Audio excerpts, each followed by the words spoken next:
Hey everyone, today I'm making a quilted Christmas stocking with a personal touch. This is a great project for beginners and an awesome Christmas gift. To begin, I'm going to cut out my pattern and tape the pieces together. I'll leave a link to my PDF below, but if you don't want to print, you can also just trace a stocking that you already have. Just be sure to leave a little bit of room around the edges for the seam allowances. Once my pattern is put together, I'll start cutting my fabrics. I'm using large scraps here, so I'll begin by rough cutting around the paper pattern. I need 2 scraps for both an inner and outer fabric. Once those are cut, I will quickly iron over them to smooth out any wrinkles before doing the final cuts. Then I'll lay down my matching red fabrics right sides together with the paper pattern on top, pin all 3 layers together, and cut around the pattern. This will be my outer fabric. I'll do the same for the matching green fabrics, which will be my lining. It's important for me to cut them this way with the right sides facing so that my stocking feet are all facing the appropriate direction. You can see that I end up with 2 cuts with the feet facing opposite directions for both colors. Once I have all 4 stocking cuts, I'm going to add a layer of batting and quilt the red outer layer. This step is completely optional, but I think it's an easy way to make your stocking look even more put together. I begin this part by pinning each red stocking cut to my large piece of batting and then cutting around the shape, leaving a little bit of room around the sides. Then I'm going to take a straight edge and some chalk and draw on some diagonal parallel lines about 3 inches apart, going both directions to make a crosshatch pattern. Then I'll quilt along those lines using my walking foot and a matching thread. If you're following along, you can definitely quilt these however you want. After my quilting is done, I'll cut the excess batting around the edges.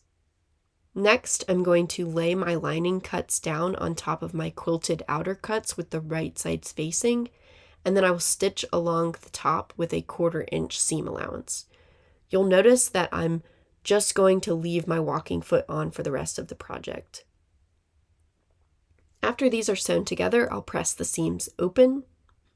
Then I'll lay both sides down with the coordinating right sides facing and try to line up the top seams as best I can before pinning them together.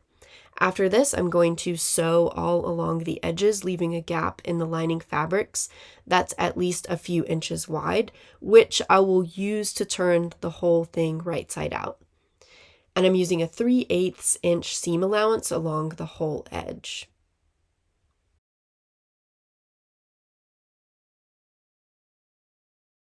Before I turn it inside out, I'm going to use my scissors to put some notches around the curves to remove some of the bulk.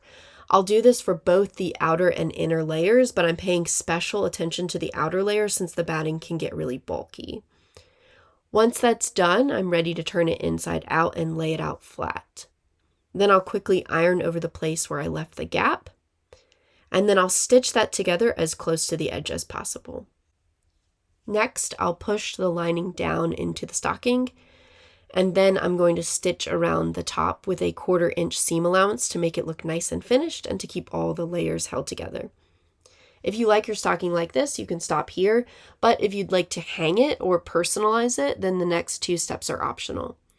For the hanging tab, I'm going to cut a scrap that is 9 inches by 2 inches.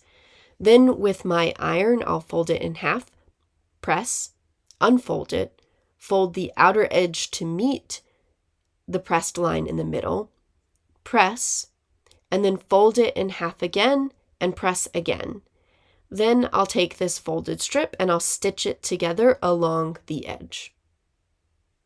Now I'll take my strip, fold it in half, and place it where I want to be on my stocking, keeping in mind how wide I want my top fold to be when it's hanging. Then I'll just stitch it to the inside, making sure I don't stitch the top folded edge, just the body of the stocking.